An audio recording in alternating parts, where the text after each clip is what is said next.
ఇలా tick mark పెట్టేసాలి. First email record email ఇచ్చేయాలి.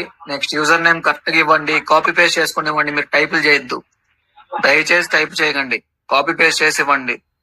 జాగ్రత్త భయ్యా, నేను మళ్ళీ చెప్తున్నా, ఇందులో మీరు మళ్ళీ ఎడిట్ చేయడానికి ఉంటది ఛాన్స్. కానీ ఎడిట్ చేస్తే వాళ్ళకి ఈజీగా అర్థమైపోయి మీకు పాయింట్స్ తగ్గించేస్తారు, స్కోర్ తగ్గించేస్తారు. అర్థమైందా? సో అందుకే ఇచ్చే ఫస్ట్ టైం ఫిల్ చేసేటప్పుడు జాగ్రత్తగా ఫిల్ చేయండి. లేట్ అయినా పర్లా, నిదానంగా ఫిల్ చేయండి. తొందర ఏం వద్దు. టెలిగ్రామ్ యూజర్ నేమ్ ఇవ్వండి.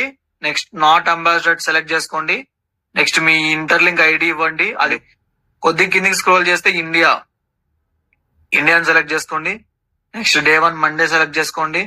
దాని తర్వాత సబ్మిట్ యువర్ కంటెంట్ అనేది కదా, ఇక్కడ మీరు రీపోస్ట్ చేస్తుంటారు కదా, రీపోస్ట్ కన్నా ముందు ఫస్ట్ మీరు కంటెంట్ ఒకటి ఫస్ట్ మీరు పోస్ట్ చేస్తారు కదా, ఇప్పుడు ఇక్కడ పేస్ట్ చేయాలి. ఫస్ట్ లింక్ పేస్ట్ చేశాక కొద్దిగా స్పేస్ ఇవ్వండి ఇంకో లింక్ పేస్ట్ చేయడానికి. చూడండి ఇక్కడ